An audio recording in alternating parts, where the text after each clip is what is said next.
8 വിഭാഗം ഇപ്പം ആയിട്ടില്ല, ഇപ്പം 3 ഉള്ളത്. ആയിക്കൂടെയൊന്നുമില്ല, മനുഷ്യന്മാരാണ്, മനുക്കളൊന്നുമല്ല കൈകാര്യം ചെയ്യുന്നത്. അതുകൊണ്ട് സ്വാഭാവികമായും 8, 10, 15 ഒക്കെ ആരുമാകാം. അത് മുജാഹിദിന് മാത്രം അവകാശപ്പെട്ടതല്ല, സമസ്ത അങ്ങനെ തന്നെയാണ്. സമസ്ത പണ്ട് മുജാഹിദ് മാത്രമേ, സമസ്തയും കൂടി ഇല്ല. 1921 ഉണ്ടായ കാലത്ത് മുജാഹിദേ ഉള്ളൂ, അത് സമസ്ത ഉണ്ടായിട്ടില്ല. പിന്നെ 26 ആദ്യത്തെ പിളർപ്പുണ്ടായി, മുജാഹിദ് സമസ്ത 2 പോയി. അതും അടക്കം കൂട്ടിയിട്ടെങ്കിൽ ചിലപ്പോൾ ഉണ്ടാവും. മുജാഹിദിൽ നിന്ന് പോയതാണ് ആദ്യം സമസ്ത, പിന്നെ അതിൽ നിന്ന് പോയതാണ് ജമാഅത്തെ ഇസ്ലാമി. അങ്ങനെ ഓരോ സമയത്ത് പോയിട്ടുണ്ട്. ഇപ്പം നമ്മളൊക്കെ ജീവിച്ച ഈ തലമുറയിൽ 1-2 ഭിന്നിപ്പുണ്ടായി. എനിക്കും നിങ്ങൾക്കൊക്കെ ചിലപ്പോൾ അതേ പരിചയം ഉണ്ടാവുള്ളൂ. പഴയത് നമുക്ക് കേട്ടറിവേ നമുക്കുള്ളൂ. അതുകൊണ്ടായിരിക്കാം ഒരു പക്ഷെ തെറ്റിദ്ധരിച്ചത്. ഏതാണെങ്കിലും ആദർശ വിഷയത്തിൽ വരുന്ന അഭിപ്രായ വ്യത്യാസങ്ങളിൽ പ്രമാണങ്ങൾ എന്ത് പഠിപ്പിക്കുന്നുവോ അത് മാത്രമാണ് ശരി. ആ വിഷയത്തിൽ 2 ശരി ഉണ്ടാവുകയില്ല, തീർച്ചയാണ്. അതിനർത്ഥം ഒരു വിഭാഗം സുന്നിയോ മുജാഹിദോ ഏതോ ആവട്ടെ, അവർക്ക് ഒരു വിഷയത്തിൽ അബദ്ധം പറ്റി എന്ന് മറ്റൊരു ടീം പറഞ്ഞാൽ അതിനർത്ഥം അവരുടെ മറ്റു ശരികളൊന്നും അംഗീകരിക്കില്ല എന്നല്ല. മുജാഹിദ് പ്രസ്ഥാനം 2-3 വിഭാഗങ്ങളായി ഇന്ന് പ്രവർത്തിച്ചുകൊണ്ടിരിക്കുന്നു. ഈ വിഭാഗങ്ങളിൽ എല്ലാ വിഷയത്തിലും അഭിപ്രായ വ്യത്യാസമാണോ? ഒരിക്കലുമല്ല. എല്ലാ വിഷയത്തിലും വീക്ഷണ വ്യത്യാസമില്ല. എന്നാൽ ചില അടിസ്ഥാന വിഷയങ്ങളിൽ പ്രമാണങ്ങൾക്ക് അന്യമായി ചില ആളുകൾ പറഞ്ഞപ്പോൾ അത് ശരിയല്ല എന്ന് പറയേണ്ടി വന്നു. അത് പറഞ്ഞു. അത് നമ്മളാളുകൾ ചെയ്തതല്ലേ, അതുകൊണ്ട് തൽക്കാലം മൗനം പാലിക്കാം എന്ന് മുജാഹിദുകൾ വിചാരിച്ചില്ല. ഉദാഹരണമായി ഇപ്പോൾ സംസം വെള്ളം, അഹ്ലുസുന്ന ആ വിഷയത്തെ സ്വീകരിച്ചത് എന്താ? സംസം വെള്ളം മഹത്വമുള്ള വെള്ളമാണ്, അതിന് ബറക്കത്തുണ്ട്, ഭൂമുഖത്തെ ഏറ്റവും ശ്രേഷ്ഠമായ വെള്ളമാണ് സംസം. അഹ്ലുസുന്നയുടെ നയമാണ്. പഴയ കാലത്ത് മുഅ്തസിലിയാക്കൾ സംസമിനെ മഹത്വത്തെ നിഷേധിച്ചിട്ടുണ്ട്. നമ്മുടെ നാട്ടിൽ സമസ്തക്കാർ, മുജാഹിദുകൾ, ജമാഅത്തെ ഇസ്ലാമി, തബ്ലീഗ് ജമാഅത്ത് അടക്കമുള്ളവരൊക്കെ ഒരേപോലെ ആ വിഷയത്തിൽ ഒന്നാണ്, സംസമിന്റെ വിഷയത്തിൽ ഒന്നാണ്. എന്നാൽ കുറച്ചു കാലം കഴിഞ്ഞപ്പോൾ ചില മുജാഹിദ് പ്രസ്ഥാനത്തിൽ പെട്ട ആളുകൾ തന്നെ പിന്നീട് പറഞ്ഞു സംസം വെള്ളത്തിന് മഹത്വമില്ല, അതിനെങ്ങനെ ബറക്കത്തില്ല, അത് സാധാരണ വെള്ളമാണ്. നമ്മൾ എന്തു ചെയ്യണം? എന്തായാലും മുജാഹിദല്ലേ, നമുക്ക് തൽക്കാലം അംഗീകരിക്കാം എന്ന് പറയണോ? വേണ്ട. അവിടെ മുജാഹിദുകൾ തന്നെ പറഞ്ഞു ഇത് ശരിയല്ല. മുജാഹിദുകൾ തന്നെ പറഞ്ഞു ഇത് ശരിയല്ല. 2015 ആഗസ്റ്റ് 7 ശബാബ് വാരികയിൽ ലേഖനം വന്നു, സംസം വെള്ളത്തിന് മഹത്വമില്ല എന്ന് പഠിപ്പിച്ചുകൊണ്ട്. അപ്പൊ നമ്മൾ ഒന്നിച്ചു പറഞ്ഞു ഇത് ശരിയല്ല. ഹദീസുകൾ വന്നിട്ടുണ്ട്, അവർ പറഞ്ഞു അല്ല, ഇതാണ് ശരി, നിങ്ങളതാ ശരിയല്ലാത്തത്. അപ്പൊ 2 അഭിപ്രായമായി. ആ വിഷയത്തിൽ ആരുടേതാ ശരി? നിങ്ങൾക്കും ഞങ്ങൾക്കും തർക്കമില്ലല്ലോ. ഈ 2 മുജാഹിദുകൾ ഈ വിഷയത്തിൽ ആരുടേതാണ് ശരി? എല്ലാവരും പറയും ഇത് ആ ശബാബിൽ എഴുതിയത് ശരിയല്ല, അതിനപ്പുറത്തുള്ളതാണ് ശരി. അതിനർത്ഥം അവർ ബാക്കി എല്ലാത്തിനും പഴിച്ചു പോയി, അഹ്ലുസുന്നയ്ക്ക് പുറത്തു പോയി, ഇസ്ലാമിന് പുറത്തു പോയി എന്നാണോ? അല്ല, അവർ അഹ്ലുസുന്നയാണ്, അവർ മുസ്ലിമീങ്ങളാണ്, അഹ്ലുസുന്നയുടെ വക്താക്കളാണ്. ഈ വിഷയത്തിൽ അവർക്ക് അബദ്ധങ്ങൾ സംഭവിച്ചിട്ടുണ്ട്. അതവരെ ബോധ്യപ്പെടുത്താൻ, തിരുത്താനുമുള്ള ശ്രമങ്ങൾ നടക്കുന്നു. അത് ഏത് വിഷയത്തിലും അങ്ങനെ തന്നെയാണ്. ഇനി തൗഹീദ് വിഷയത്തിലേക്ക് വരുമ്പോഴോ സമസ്തക്കാരും മുജാഹിദും തമ്മിൽ മുമ്പേ ഉള്ള അഭിപ്രായ വ്യത്യാസം ആ വിഷയത്തിൽ എവിടെയാണ്? അഭൗതിക മാർഗത്തിൽ അള്ളാഹു അല്ലാതെ മറ്റാർക്കും ഒരു കഴിവുമില്ല, മുജാഹിദുകൾ എന്നും പറഞ്ഞു പോരുന്നതാണ്. 1ാമത്തെ പ്രസിഡന്റ് KM മൗലവി മുതൽ എഴുതി വെച്ച കാര്യമാണ്. അതിന് മുമ്പേ ജീവിച്ചു പോയ ആളുകൾ രേഖപ്പെടുത്തിയതാണ്. അഹ്ലുസുന്നയുടെ പണ്ഡിതന്മാർ ഇവിടെ ഗ്രന്ഥങ്ങൾ രേഖപ്പെടുത്തിയ ആദർശവുമാണ്. സമസ്തക്കാർ പണ്ടേ പറഞ്ഞതല്ല, ഭൗതികമോ അഭൗതികമോ വ്യത്യാസമല്ല, ഏത് സൃഷ്ടിക്കും അല്ലാഹ് കഴിവ് കൊടുക്കാം, ആ കഴിവ് പ്രകാരം അവർ സഹായിക്കാം, അവരുടെ സഹായം ചോദിക്കാം. മുജാഹിദ് പ്രസ്ഥാനം ഇത്രയും കാലം പറഞ്ഞത് ശരിയല്ല. അഭൗതികമായ കഴിവ് അള്ളാഹ്ക്ക് മാത്രമേ ഉള്ളൂ, മറ്റാർക്കും ആ കഴിവില്ല, സൃഷ്ടികൾക്കാർക്കും അഭൗതികമായ കഴിവില്ല. എന്നാൽ നേരത്തെ ഞാൻ പറഞ്ഞ സംസം വെള്ളത്തിന് വിഷയം, ഈ പ്രശ്നം കൊണ്ടുവന്ന ആളുകളും പിന്നീട് ആ മാർഗം സ്വീകരിച്ച പറച്ച ആളുകളുമൊക്കെ 2012 ആയപ്പോൾ പറഞ്ഞു ജിന്നും മലക്കൊക്കെ അഭൗതികമാണ് എന്ന് പറഞ്ഞപ്പോൾ സ്വാഭാവികം നമ്മളൊക്കെ പറയേ അത് ശരിയല്ല, അത് പറയാൻ പാടില്ല, അഭൗതികമായ കഴിവ് അള്ളാഹ്ക്ക് മാത്രമേ ഉള്ളൂ, ഒരു സൃഷ്ടിക്കുമില്ല എന്ന് പറയേണ്ടി വന്നു.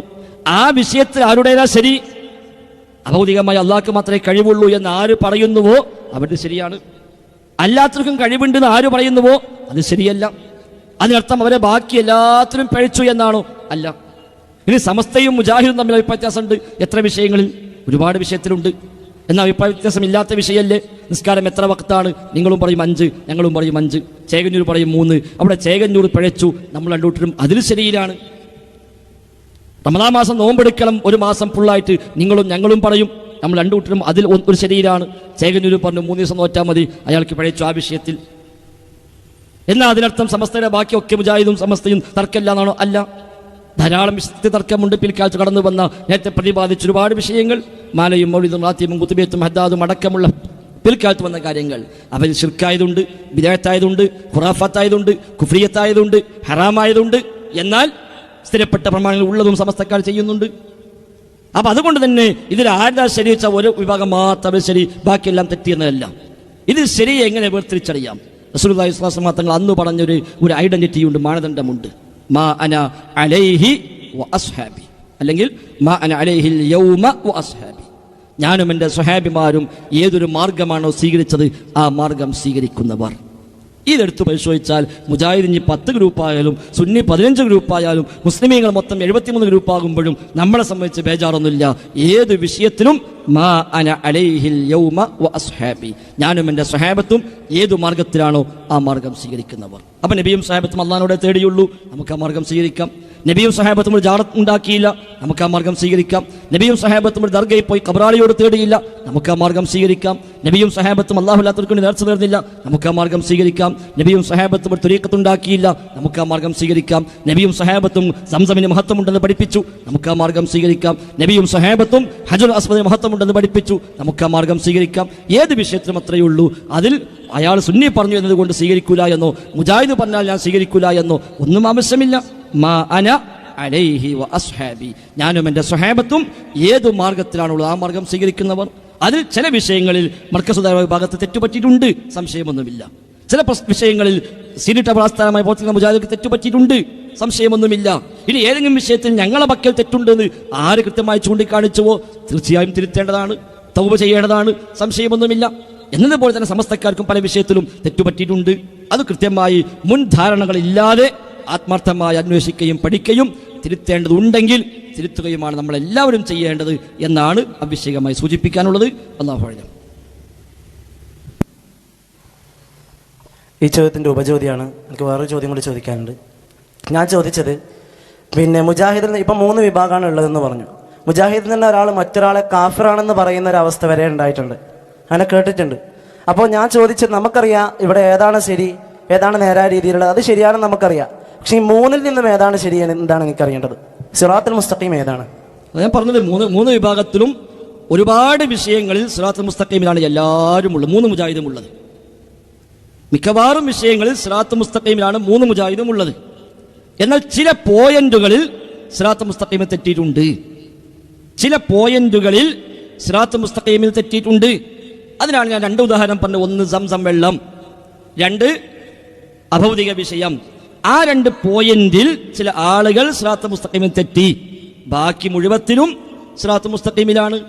സമസ്തക്കാർ കുറച്ചുകൂടി അധികം തെറ്റി ചില വിഷയങ്ങളിൽ, ബാക്കി വിഷയങ്ങളിലോ അവരും സിറാത്തുൽ മുസ്തഖീമിലാണ്. നിസ്കാരം 5 വക്തേ ഉള്ളൂ, സമസ്ത സിറാത്തുൽ മുസ്തഖീമിലാണ് ആ വിഷയത്തിൽ. റമദാനിൽ നോമ്പ് നോക്കണം, സമസ്ത സിറാത്തുൽ മുസ്തഖീമിലാണ് ആ വിഷയത്തിൽ. സക്കാത്ത് കൊടുക്കണം, തെറ്റിയിട്ടില്ല ആ വിഷയത്തിൽ. എന്നാൽ തൗഹീദ് വിഷയത്തിൽ സമസ്തക്ക് തെറ്റി, അതുകൊണ്ട് ആ വിഷയത്തിൽ അവർ സിറാത്തുൽ മുസ്തഖീമിലല്ല. അവിടെ അത് തിരുത്തിക്കാനാണ് ഈ വക ശ്രമങ്ങൾ. എന്നതുപോലെ ഇനി ഞങ്ങൾ സ്വീകരിച്ച മുജാഹിദ് പ്രസ്ഥാനത്തിന്റെ പ്രബോധന വിഭാഗമായ വിസ്ഡം ഇസ്ലാമിക് ഓർഗനൈസേഷൻ സ്വീകരിച്ച ആശയാദർശങ്ങളിൽ പ്രമാണവിരുദ്ധമായി വല്ലതുമുണ്ടോ? ആര് ചൂണ്ടിക്കാണിച്ചാലും പഠിക്കാൻ സന്നദ്ധമാണ്, ഉണ്ടെങ്കിൽ തിരുത്താൻ തയ്യാറാണ്. പക്ഷെ അൽഹംദുലില്ലാ അങ്ങനെ ഒന്നുമില്ല എന്ന് 100% ബോധ്യത്തിലാണ് ഞങ്ങളൊക്കെ സംസാരിക്കുന്നത്. എവിടെങ്കിലും ഏതെങ്കിലും പോയിന്റിൽ നിങ്ങൾ സ്വീകരിച്ച ആ ആശയം തെറ്റാണ്, ഇതാ ഇങ്ങനെ ആയത്തുണ്ട്, ഇങ്ങനെ ഹദീസുണ്ട്, അഹ്ലുസുന്നയുടെ പണ്ഡിതമായി ഇങ്ങനെ രേഖപ്പെടുത്തിയിട്ടുണ്ട് എന്ന് പറഞ്ഞാൽ തീർച്ചയായും അത് പഠിക്കേണ്ടതാണോ? അത് പഠിക്കുകയും അബദ്ധം പറ്റിയിട്ടുണ്ടോ തിരുത്തുകയും ചെയ്യേണ്ടത് തന്നെയാണ്, സംശയമൊന്നുമില്ല. അവിടെ ആർക്കും തെറ്റുപറ്റില്ല എന്നല്ല. നബിതങ്ങൾ പഠിപ്പിച്ചു തന്നെ എൻ്റെ ഉമ്മത്ത് 72 ആകുന്ന, എൻ്റെ ഉമ്മത്ത് 73 ആകും എന്നാണ് പഠിപ്പിച്ചത്. എൻ്റെ ഉമ്മത്ത് എന്നാണ് പ്രയോഗം. ഭിന്നിപ്പുകൾ പല രൂപത്തിലാണ്. ഇസ്ലാമിന് തന്നെ പുറത്തു പോകുന്ന ഭിന്നിപ്പുണ്ട്, അവർ ഇസ്ലാമിന് അന്യമായ കക്ഷിയായി കണക്കാക്കും. ഖാദിയാനികളെപ്പോലെ ഒരു മതത്തിൽ തന്നെ പുറത്താണ് അവരങ്ങനെയാണ് കണക്കാക്കുക. എന്നാൽ ഇസ്ലാമിന് ഉള്ളിലാണ്, അഹ്ലുസുന്നയ്ക്ക് പുറത്താണ് അത്തരം സംഘങ്ങളുണ്ട്. ഖദരിയാക്കൾ, റാഫിദിയാക്കൾ, ഷിയാക്കൾ, മുഅ്തസിലികൾ, ഖവാരിജുകൾ, ഇവരൊക്കെ മുസ്ലിമീങ്ങളാണ്, എന്നാൽ അഹ്ലുസുന്നയ്ക്ക് പുറത്താണ്. അഹ്ലുസുന്നയല്ല മുസ്ലിമായി പരിഗണിക്കുന്നു, അഹ്ലുസുന്നയായി പരിഗണിക്കില്ല. ഇനി അഹ്ലുസുന്നയിൽ തന്നെയുള്ള വീക്ഷണ വ്യത്യാസങ്ങളുണ്ട്. അതിൽപ്പെട്ടാണ് 4 മദ്ഹബിന്റെ വീക്ഷണ വ്യത്യാസങ്ങൾ.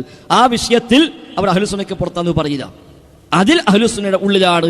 അഹ്ലുസുന്നയുടെ ഉള്ളിൽ തന്നെ ഉണ്ടാകാവുന്ന കർമ്മശാസ്ത്രമായ വിശ്വാസങ്ങൾ ഉണ്ടാകാം, വ്യാഖ്യാന സംബന്ധമായി ഉണ്ടായ വ്യത്യാസങ്ങൾ ഉണ്ടാകാം. അതിൻ്റെ പേരിൽ മാത്രം അവർ അഹ്ലുസുന്നയ്ക്ക് പുറത്താണ് എന്ന് പറയില്ല.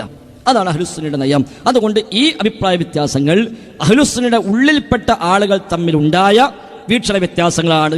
ചിലത് തെറ്റിദ്ധാരണയായിരിക്കാം, ചിലത് ബോധപൂർവമായിരിക്കാം, അതിൽ ചിലതൊരു പക്ഷേ അടിസ്ഥാന മേഖലകളെ സാരമായി ബാധിക്കുന്ന പോലും ഉണ്ടെങ്കിൽ ആ ഗൗരവം ബോധ്യപ്പെടുത്തി തിരുത്തിക്കാനാണ് ശ്രമിക്കേണ്ടത്. അതാണ് ചെയ്യുന്നത്. അല്ലാതെ നേരത്തെ സഹോദരൻ്റെ മറുപടിയിലും ഞാൻ പറഞ്ഞതുപോലെ ഒരു വ്യക്തിയെയും മതത്തിന് പുറത്ത് നമുക്ക് അവകാശമില്ല. ആരെങ്കിലും ഒരാൾ മറ്റൊരാളെ ഒരാൾ കാഫിറാണെന്ന് പറഞ്ഞിട്ടുണ്ടെങ്കിൽ തീർച്ചയായും അത് തെറ്റാണ്, അബദ്ധമാണ്. അങ്ങനെ പറയാൻ ആർക്കും അവകാശമില്ല. പറഞ്ഞതായി നമ്മളാരും ശ്രദ്ധയിൽപ്പെട്ടിട്ടില്ല. ഉണ്ടെങ്കിൽ ശരിയുമല്ല, അങ്ങനെ പറയാൻ പാടുമില്ല. ഞാൻ നേരത്തെ ഒന്നാമത്തെ ചോദ്യത്തിൽ പറഞ്ഞു, ഒരു വ്യക്തിയെ സംബന്ധിച്ചും അയാൾ മുസ്ലിം അല്ലാന്നോ അയാൾ മതത്തിന് പുറത്താണ് എന്നോ വിധി എഴുതാൻ ആർക്കും ആരുടെ വിഷയത്തിലും അധികാരമില്ല എന്നാണ് അഹ്ലുസുന്നയുടെ നയം. പൊതുവായി പറയാമെന്നല്ലാതെ വ്യക്തിപരമായി മുഅയ്യനായിക്കൊണ്ട് അയാൾ ഇന്നയാളാണ്, അയാൾ പഴച്ചവനാണ്, അയാൾ സ്വർഗത്തിലാണ്, അയാൾ നരകത്തിലാണ് എന്നൊന്നും പറയാൻ നമുക്ക് അനുവാദമില്ല. പൊതുവായി പറയാം, ഇന്ന കാര്യം കുഫ്റാണ്, ഇന്ന കാര്യം ശിർക്കാണ്, ഇന്ന ആദർശം ശിർക്കാണ്, അത് ശിർക്കിൻ്റെ ആശയമാണ് എന്നൊക്കെ പറയാമെന്നല്ലാതെ അയാൾ മുസ്ലിക്കാണെന്നോ അയാൾ കാഫിറാണെന്നോ പറയാൻ നമുക്ക് അനുവാദമില്ല. അങ്ങനെ ആരെങ്കിലും പറഞ്ഞിട്ടുണ്ടെങ്കിൽ തീർച്ചയായും പശ്ചാത്തപിക്കണം, തൗബ ചെയ്യേണ്ടതാണ്. അത് ഇസ്ലാമിന് അന്യമായ രീതിയാണ്. ഇത് തന്നെയാണ് ഞങ്ങളതിൽ പറയാനുള്ളത്. അല്ലാഹു അഅലം.